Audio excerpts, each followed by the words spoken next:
You know what you say, if you look at something from a Canadian perspective, it's a lot different from a U.S. perspective. Now, to people in the States, game show host Jim Perry was one of a myriad of hosts in the late 70s, early 80s that dominated the small screen. He wasn't a household word. But in Canada, ladies and gentlemen, the host of Definition, the host of Headline Hunters, and the host of the Miss Canada pageant, who was part of the biggest and anti-male moments in Canadian TV history, had to be seen to be believed. So in today's podcast, we're going to be talking about the guy, although not born Canadian, probably the most Canadian game show host ever, other than Monty Hall and Alex Trebek. Of course, Jim Perry was an American-Canadian television game show host, singer, announcer, performer from the 1960s into the 1980s. Now, CHCH have been showing repeats of his shows in recent weeks on Card Sharks and Sale of the Century. And of course, he was on the Canadian hit game shows Definition and Headline Hunters. Both of them you could win possibly a toaster if you won the event. Perry was also the host of the infamous Miss Canada pageant in the 1970s and 1980s. Now, born James Edward Dooley in Camden, New Jersey, his mother Genevieve was a record-holding swimmer as well as a known marathon dancer. His father Edward was a musician. While previously attending Amador Valley High School in Pleasanton, California, Perry was an outstanding basketball player, thanks in part to his height at 6'4", about 200 pounds, a very good player. He was often nicknamed Big Jim because of his height, and he graduated in 1952. Now, he started out as a singer in special services after college in Penn. He had worked on Armed Forces Radio during the Korean War. After the service, he worked for a short time at GE and then replaced, of all people, Eddie Fisher as a staff vocalist at Grossinger's in the Catskill Mountains, and later did comedy working with Sid Caesar as his straight man for several years, which included a 4-year stint with Caesar in Las Vegas. So he did the Borscht Belt and he did the Vegas thing. Now, he did appear in 3 syndicated specials with Caesar titled As Caesar Sees It, which aired during the 63 TV season. These were under his birth name of Jim Dooley. Due to a name conflict with AFTRA, he adopted his mother's maiden name of Perry shortly after beginning his television work. His first appearance as a TV host didn't come in the States, but in Canada with the popular game show called Fractured Phrases, which started in 1965. Afterwards, he presided over several other game shows, including I Bet and The Moneymakers, which was also called, loved the title, Bingo at Home. The latter also aired in syndicated television on some U.S. markets for 13 weeks in '69.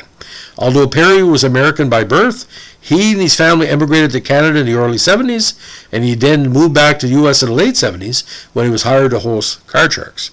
Now, he also served as an announcer for That Show starring Joan Rivers, which was a short-lived 2-month series that aired in 1969 on syndicated television. He also appeared in a few television commercials, including one for Morton Salt. Now, from 69 to 72, he was a weekend overnight DJ at WABC Radio in New York City. Again, in 74, Perry became the announcer of the now classic TV game show Definition, a Hangman-based pre-Wheel of Fortune series which would become the longest-running game show in Canadian TV history at almost 15 years. Now, the theme music from that was used by the Dream Warriors and also used as a partial theme song for, get this, Mike Myers' Austin Powers movies. Has to be seen like da-da-da-da-da-da-da-da-da. Now, after a few weeks of announcing the show, Perry moved from the announcer position to hosting, replacing original host Bob McLean, and remained there until the show ended its run in 1989. Perry hosted another long-running weekly nighttime game show, Headline Hunters, which lasted from 72 until 83.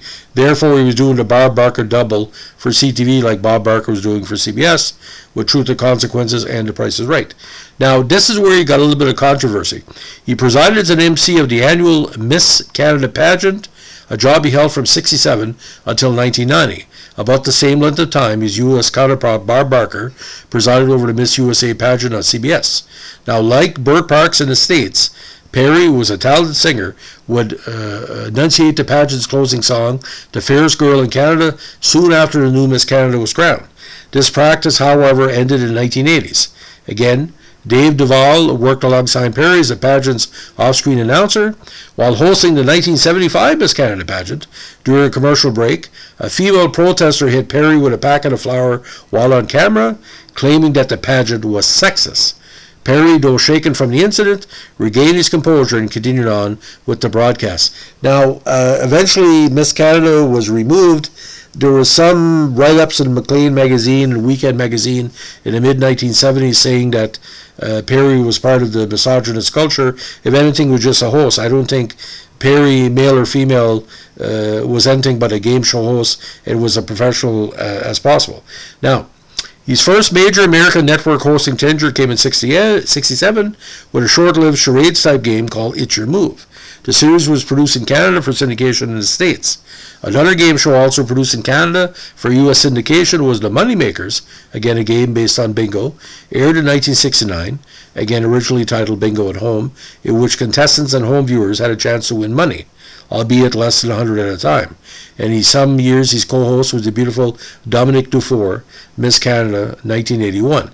Now, the Definition and the other games, it was kind of low end. Definition, you win maybe $125 worth of stuff, but it was like a hangman meets, fractured phrases, and people from the audience could send in clues. Anyway, it was quite a bit of audience participation. Now, his biggest break in the United States came in 1978 when NBC and Mark Goodson built Todman Productions, cast him for the new show Card Sharks. Perry hosted the entire NBC version and two pilots that preceded the series, airing from April 24th, 1978 until October 23rd, 1981. The series helped Perry begin a long association with NBC, lasting more than a decade. Perry was twice considered as host for the daytime and the nighttime revival of Card Sharks in 1986, but due to his commitments to NBC and CTV, the daytime version aired on CBS and was given to Bob Eubanks, and the nighttime version was hosted by Bill Rafferty. In 1982, NBC named Perry host of the very successful Sale of the Century, a revived version of the 1969-73 series, airing from January 3rd, 1983 until March 24th, 1989. For more than 6 seasons, and we see the repeats on CHCH, he presided over the fast-paced Q&A game. Starting in January 1985, he added a third hosting gig to his resume, taking the reins of the nighttime syndicated Sale of the Century that ran until September 1986. Now, his style and sensational salesmanship helped to make the show a big hit for the network in the last golden era of game shows, and made Perry one of the top 5 game show personalities of the 80s in the States. Not forgetting the time he spent with Sid Caesar, Perry would often tell jokes related to some of the questions asked on Sale. During his tenure on ABC, Perry appeared in the made-for-TV movie The Great American Traffic Jam, along with his fellow game show hosts Jack Clark, Art James, and of course the very buoyant and humorous Wink Martindale. Now, he hosted approximately 10 different game shows, including Unsold Pilots, in a career that spanned about 25 years. He was also involved in charitable causes, both in Southern Cal and Canada, and was a regular host of the annual Telemiracle Telethon in Saskatchewan for many years in support of Kinsman clubs in that province. His daughter Erin also appeared on several of these telethons, and on one occasion they performed a song together. Now, when he retired in 1990, he later authored 2 self-awareness books titled The Sleeper Awakes, A Journey to Self-Awareness in 1991, and There's Gotta Be a Pony, Considerations of a Journey of Mastery in 2012. He also appeared in a few infomercials, mostly produced by his daughter Erin and Pat Finn. In 1991, he made a walk-on appearance on the game show Studs. Host Mark DiCarlo was a contestant on Sale of the Century in 1985. In 1994, Perry hosted a pilot for a lottery game show called Cash Tornado for Mark Goodson Productions. Taped at CBS Studios 33 on the same site as The New Price is Right, the pilot was not tied to a specific lottery, but would have featured 3 different qualifier tickets for any lottery that chose to buy the show. 3 players, one representing each game, one of whom was Roger Dobkovich, played a series of games culminated with the game Avalanche, where the winner could win up to $100,000 on top of what they won earlier. The format unfortunately did not sell, though it was used as a basis for other lottery game shows, most notably the greatest lottery game show of this era, in my opinion, Illinois Instant Riches. But a sizzle reel was recently discovered and posted on Wink Martindale's YouTube page as part of his ongoing Wink's Vault series on August 1st, 2015. Now, Jim met his wife June during his time as Crossing Gears. She later became a top model with the Eileen Ford Agency, and later, and during their time in Canada, ran her own gallery business as well. She also operates her own pottery and gallery, Shambhala Pottery in Bakersfield, North Carolina. The couple celebrated their 50th wedding anniversary on June 29, 2009. Now, their son, Sean Perry, is a television producer and was a partner in Endeavor, a Blue Beverly Hills-based talent agency.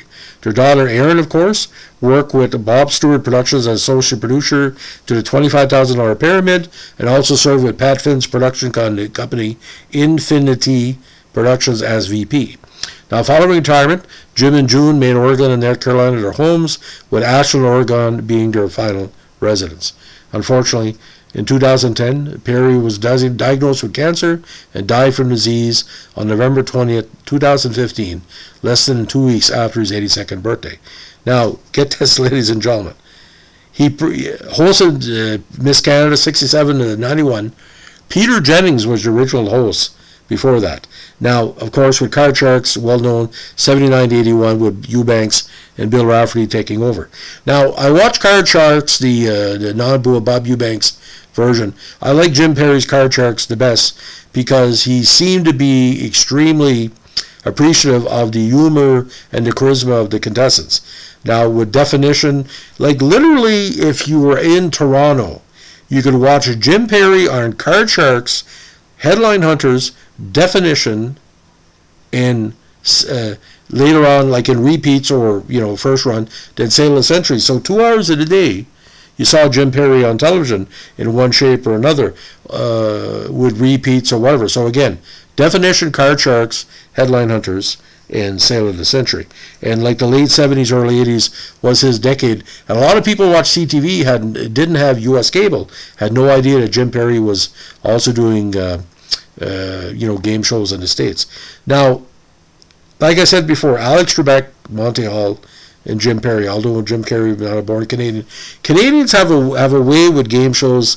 We have the voice, we have the personality, and Jim Perry, basically, not to say he was pseudo-Canadian, but you saw him and you would never think he was American because he seemed to come across like a Lloyd Robertson or a Peter Jennings or a Keith Morrison, like a newsreader or an entertainer, as it goes. But ladies and gentlemen, all I know, we used to play Headline Hunters at our place and count up our points. I would win all the time because it was just like Trivial Pursuit.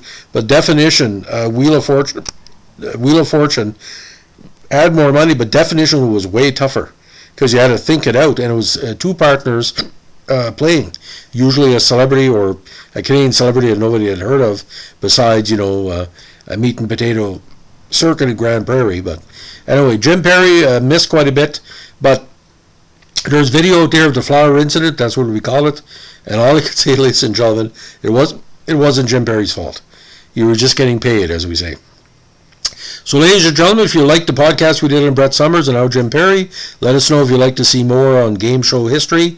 We enjoy doing it. And the reason why I'm doing this as well, I said CHCH, and I apologize, not on CHCH, Game Show Network, which is sort of like the poor man CHCH. I don't understand why that CHCH is not showing the vintage game shows like the Game Network, and it's tremendous. Because right now, as it stands, you have old match games, take an hour a day. You have old pyramids. You have, To Tell the Truth of the early 70s, very underrated episodes, Card Sharks, and again, Tattletales with Bert Convy. I think Jim Perry is better than Bert Convy because Bert Convy seemed a little bit too sarcastic while Jim Perry came along as, a straight head type of guy. So if you like what we're doing here, ladies and gentlemen, give us a like, comment, or subscribe. And don't forget, hit that buzzer because you never know when the big money is going to hit on Tattletales, on Sail of the Century, on Card Sharks, on all the game shows that he influenced or he was a part of. Thanks for listening. Bye.